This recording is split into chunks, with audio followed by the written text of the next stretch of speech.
We live in the age of algorithms, and you just need to trigger one Spotify algorithm to get you onto a release radar, and then the whole thing's just a snowball effort, really.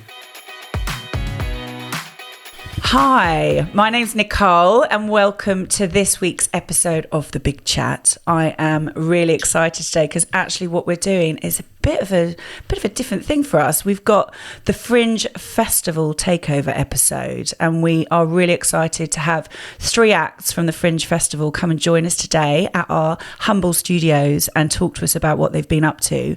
And first up to come and talk to me is Joe from Faded Shades. Hello, Joe. Hello, Nicole. How are you? I'm very well, very well. On my own, which isn't normal. Not on your own. There's normally backed up by Charlie and Liam, yeah, who couldn't be here today. So we're very happy that you've come along. Thank you for coming in. You're looking fabulous. There's normally 3 of you, like you said. Tell people who are listening, because obviously some people will be listening, some people will be watching, a bit more about you guys, your background, who you are, what you do. Yeah, so from a 3-piece alternative rock band called Faded Shades, who played all over London and Kent, and recently started working with an independent record label as well, so hoping it's the start of some big things in the future. Amazing. Yeah. So are you all from Tunbridge Wells? Are you all local? Liam is from around this area. Yeah. We're from Swanley, North Kent. Yeah. So not too far afield. So how did you all meet up? How did the 3? I know you and your brother obviously met up. Your brothers. Introduced by our parents a while back, unrelated to the band. Yeah. And I met Liam on the internet of all places. Did you? Yeah. Not Tinder, but joined my band. Yeah. Okay. Yeah. Me and him joined another band called False Widow. Yeah. Back in the day. And the other half of False Widow, they're actually playing Tunbridge Wells Fringe Festival as well. But really? They're now called Fishhead. Okay. Playing the Grub and Liquor. So brilliant. Check them out as well. Yeah, no, definitely. That's a nice shout out there. That's good of you to say. So have you always been into music? So you're a young man. We've discussed this. You're a young man. Have you always been into music? You've always been what's been your inspiration behind getting you 3 together and doing what you do? Yeah, always into music. Started playing guitar at about 16. Mm-hmm. And then started writing songs when I was about 20. Fancied recording some of them, an album's worth. So me and Liam got together, recorded a debut album in a spare bedroom at my grandparents' house. Brilliant. Yeah, just completely DIY style. And I needed a drummer. Couldn't find a drummer for love nor money. So then got Charles to learn to play the drums. And that's your brother. So you literally got him to play. I love that. What literally were like, we need a drummer. Step up, bro. Can you sort this out? Yeah. Went and bought a Pearl Export kit. Yeah. And, he just learned to play whilst jamming with me and Liam, really. Yeah. Never had a lesson or learned a song in his life other than songs I've written. So you write the songs? Yeah. So what's your inspiration behind writing the songs? Who do you like? Who you're pulling that from? Oasis, Noel Gallagher, Lou Reed, Neil Young. I really like an Australian singer-songwriter as well called Owen Campbell. Okay. He's, brilliant guitar player. And, big influence on me and my sound and songwriting and what have you. So yeah. So good. So I mean, it's just is this what you want to do? This is what you want to do? Make music. You've got an independent. How did that all come about then? How did they find you? So we released a single recently called Second Guessing. Mm-hmm. Our first single in about a year. I just put it out there and they got in contact with us, said I really like your sound, fancy taking it a bit further and whatever. What are your plans for the future? Yeah. And obviously all 3 of us would happily drop everything we're up to go and tour and whatever. Yeah. Get in the studio as much as possible and just release more music. And when you say putting it out there, for those that do you know what I mean? How do you put it out there? Because we've had a few musicians on here. We've had like we mentioned earlier before we were filming Paul Dunton, and we've had some other people that have come on. But how do you put it out there? There's so much groundwork that has to go into releasing a single before the music's actually released. You have to get in contact with blogs and festivals and writers and Instagram influencers and you really need a big push so that when on release day a lot of people are streaming your music, and we live in the age of algorithms and you just need to trigger one Spotify algorithm to get you onto a release radar, and then the whole thing's just a snowball effort, really. But yeah, with streaming and whatever, if you're putting out music and there's nowhere near to listen to it in the first couple of days, it falls on deaf ears, really. So yeah, you gotta be fighting a few corners, not just making good music, but also being your own A&R and whatever. Yeah, so it sounds like quite relentless. Yeah. That you've got to keep doing that. Yeah, it's like having another full-time job, and all three of us are in full-time employment, so it's a lot to get on with. But I guess if you're passionate about what you do, I mean, we talk to lots of people in business on this chat as well normally, and you know, it seems to be if you're passionate about something, you just got to keep going. You just got to keep believing in yourself and just keep going all the time, and that's what keeps driving. Because it must be hard, because you know, we've had writers and things that you get knockbacks. Everyone gets knockbacks in life, don't we? In all walks of life, not just music, but relationships, friendship, everything. It's tough. Yeah, how'd you keep going? How have you kept going? Just always try and take a positive from any negative, really. Especially get lots of reviews, and not all of them are nice. But I just let it bounce off me, really. And unless a lot of people have the same opinion, and you kind of have to address something, you just. Yeah, for every bad review, there's two good ones. That's a good attitude. So I like that. Reason to keep going. You seem pretty laid back. So Faded Shades? That sounds like a pretty laid back name. What's the backstory behind that? How did you come up with that? Well, we wanted to be called the Shades, which is what we call ourselves anyway. It's always the Shades this, the Shades are in town that. But that was already taken, so we needed a bolt-on word, and Faded it was. Yeah. It's as simple as that, really. That's a good name. I like it. It's very good. So where can people see, so Fringe Festival, let's talk about that. Obviously, this is Fringe Festival Takeover. It's taking place at the moment. This episode's going to air at the end of the Fringe Festival. You've been doing stuff with them. You've played at the Grey Lady, all that kind of stuff coming out. How did that all come about with the Fringe Festival? Well, I've known Paul Dunton for quite a few years now, and he's given us a handful of opportunities over the years. So, yeah, a lady called Debbie King got in Debbie contact. King, yeah, she's been on here talking about the Fringe. So yeah, oh, brilliant. So she got in touch. Yeah, it just seems like there's a whole nest of little Tunbridge Wells family going on with the music, and once you get in one of them's pocket, you end up being introduced to the others. You know? But, brilliant. So it's been good. Good for you guys. Yeah, we've played the Forum. Yeah, we played the Grey Lady. We played the Forum Basement. Brilliant. Sussex Arms. So we've done the rounds at Tunbridge, really. Sussex Arms. That used to be my local back in the day. Yeah, Snakebite Black down at the Sussex Arms many moons ago. But I love the Sussex Arms. Where's been your favourite place? I mean, the Forum. Come on, that must be a great venue to play at. The Forum's pretty epic. Yeah, especially as it's kind of a household name as well. It totally is. It's the heart of Tunbridge Wells. Yeah, it definitely puts you on a pedestal above kind of. You're running a mill open mic night or whatever. Mm-hmm. So yeah, Forum's good. Plus Oasis have played the Forum, so they have. Our podcast producer Giles Paley Phillips played the Forum. I mean, this he has. It's like all the names. What? How did you find lockdown? I mean, obviously we're in July. We're going to get some news soon. Hopefully the masks are off and we're all going to be good. But how are you finding things? How have you found things? And how are you finding things looking forwards? Is there much more happening? I was relatively lucky because I was a key worker through lockdown. So, okay. Yeah, I was in building maintenance at the time and basically just commuting into London, which was a ghost town, and running taps for a living, pretending the one-man building occupancy.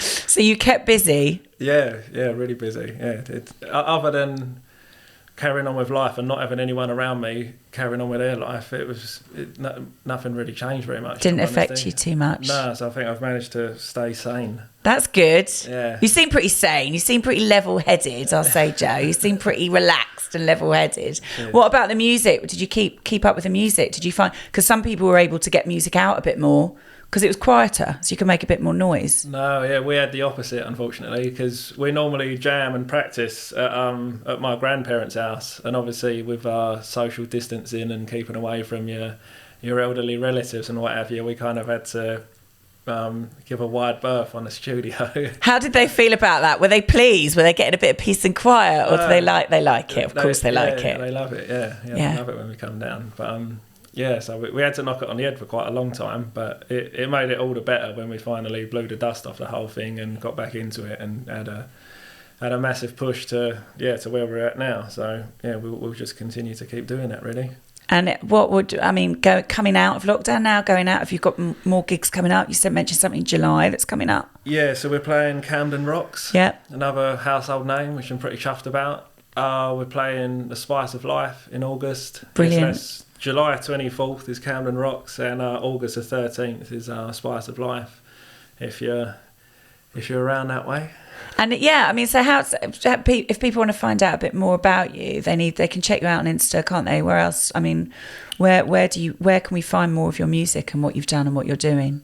You can follow us, on all social medias, bar TikTok. We haven't breached TikTok yet, by at Faded Shades Band. Mm-hmm. And also check us out on Spotify, Apple Music, Deezer, streaming service of your choice. Brilliant. And if you haven't got any of that, then get yourself to YouTube and watch some of our music videos. So brilliant, so we can watch you on YouTube. Yeah. What's your favourite bit about your music? Do you like performing? Do you like performing in front of people? Do you really enjoy the energy of that? Or is it making the music, writing the music, or just all of it? All of it. I mean, probably topping the bill would be going in the studio and seeing a song come to life that you've written on acoustic and then fleshing it out and making it sound mental, and having Charlie and Liam's involvement, and it just sort of something small becomes something so much bigger. Then it's like just a few words and an acoustic and whatever. But second to that would be playing live, especially when you got a big crowd and that. We've played some brilliant gigs over the years.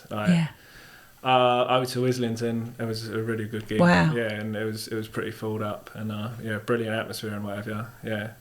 And the songs kind of take on a different life when you're playing them live, because where there's only three of us, each one of us has got to make such a big sound, because in the studio you can layer 16 guitar tracks, backing vocals, all of that, but when you're playing live you just have to rack up the distortion and make yourself sound a lot bigger than what you are, That sounds good. I like the sound of that. And so you said you like Oasis. You've got someone called Liam in your band, but it's not your brother. Your brother's Charlie. No. How are you and your brother? I mean, obviously they're a controversial brother band, or were. So how are you, have you had any rucks? Are you close? No, Charlie's the mediator, really. Is he? Me and Liam row, so it must be the fact he's called Liam, not the fact they're brothers. Maybe that's what it is. Maybe that's the underlying factor. Yeah, but does it work well? It works. It must be really cool doing something with your brother, I'd imagine. Yeah, it's brilliant. Yeah, having that family vibe in it is amazing.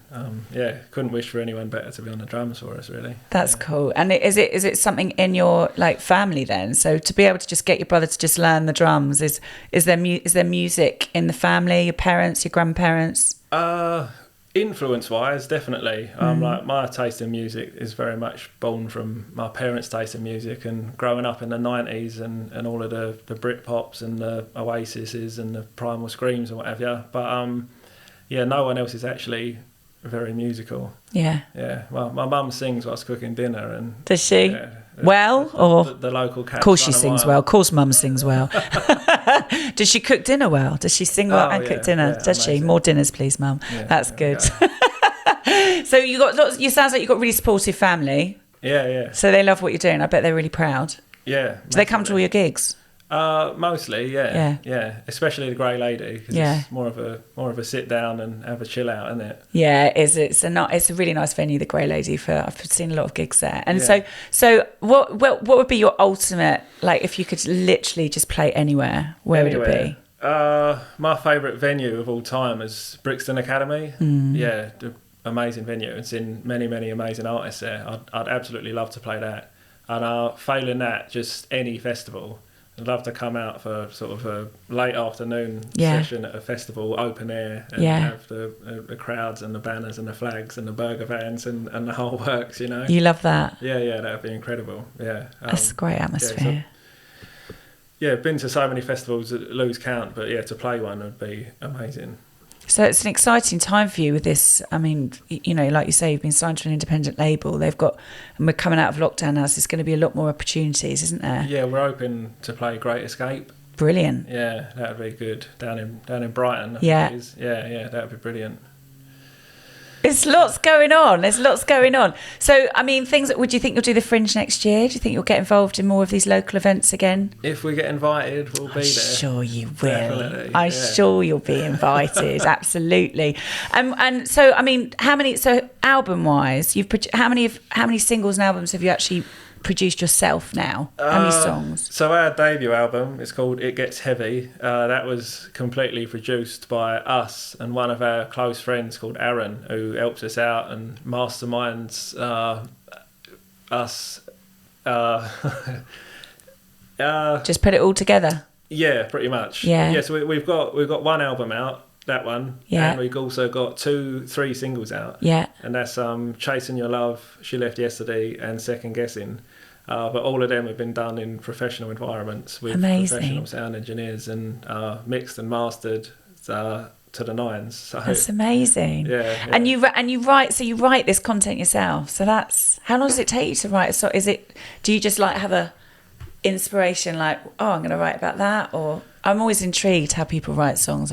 Yeah, they normally just come in a flurry, really. You never sit down to write a song. You kind of just sit down and it writes itself in a way. And yeah, it's a bit odd. And you look at it and you think, oh wow, I made that, even though it just feels like it came to you, kind of thing. Yeah, and but we can't record quick enough at the minute. I've got songs coming out my ear rolls, really. Have you? Yeah, all different styles, mainly sort of indie rock, borderline psychedelic, but then we've got a couple of punky ones on the boil as well, which are always good to play live. Yeah. So we've had a second album recorded now for the best part of 2 years.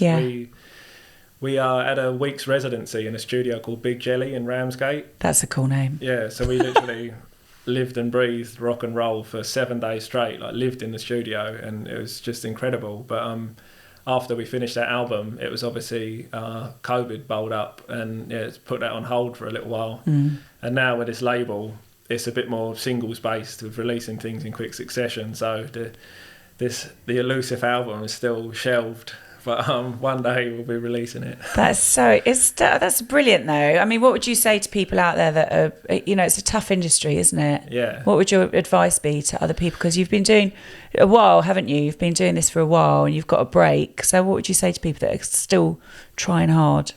My advice would just be go big and go hard from the very beginning, and don't mess around with people doing you favours and getting stuff done for free and recording it yourself and trying to keep it real and keep it grassroots.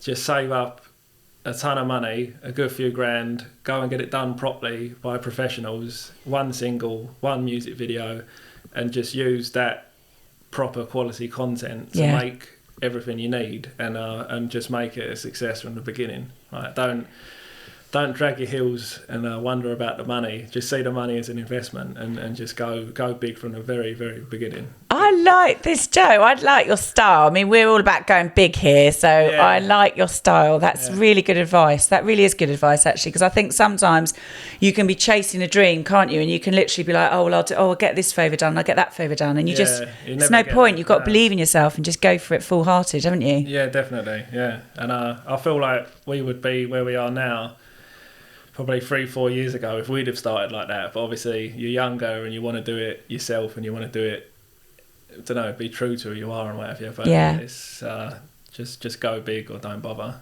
Go big or don't bother. What better place to roll to an end of this little chat here with you, Joe?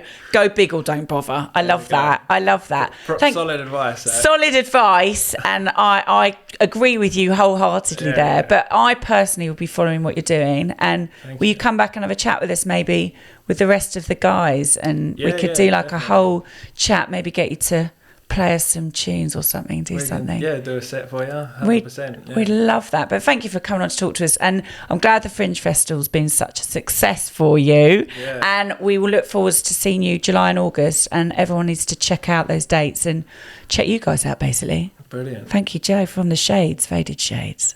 Thank you. Thanks for the invite.